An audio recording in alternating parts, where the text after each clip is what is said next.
కేరళ రాష్ట్రంలోని శబరిమల దేవస్థానంలోని అయ్యప్ప స్వామి బంగారు మెట్టుగా పిలిచే 18దో మెట్టుకు ఇరువైపులా 2 పెద్ద గంటలు మనం చూడవచ్చు.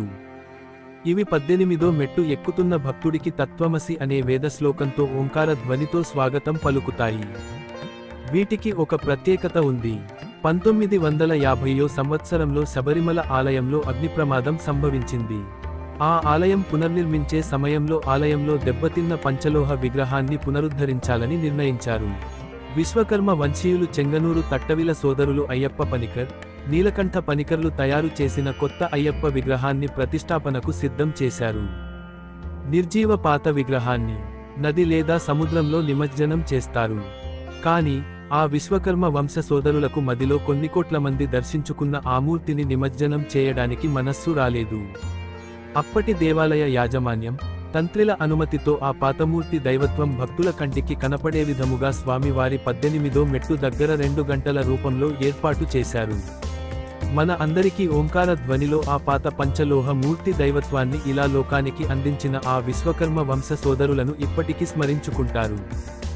ధర్మశాస్త్ర అయ్యప్ప స్వామి కేరళ రాష్ట్రంలోని శబరిమల దేవస్థానంలో ఉన్న స్వామి ధర్మశాస్త్ర మూల విరాట్ పంచలోహ విగ్రహాన్ని తయారు చేసింది విశ్వబ్రాహ్మణ శిల్పాచార్యులు. శబరిమలలో ప్రస్తుతం చూస్తున్న ధర్మశాస్త్ర పంచలోహ విగ్రహాన్ని చెంగనూరు నీలకంఠ పనికర్, అయ్యప్ప పానికర్ తయారు చేశారు. 1951లో శబరిమల ఆలయ పునరుద్ధరణ తమిళనాడులోని తిరునల్వేలి ప్రాంత వాసి ఓ వేలాయుధన్ ఆచార్య మట్టితో తయారు చేసిన ధర్మశాస్త్రను ట్రావెన్ కోర్ రాజకుటుంబానికి ఇచ్చారు. శ్రీపద్మనాభ స్వామి పునర్నిర్మించడానికి తిరువనంతపురం వచ్చారు.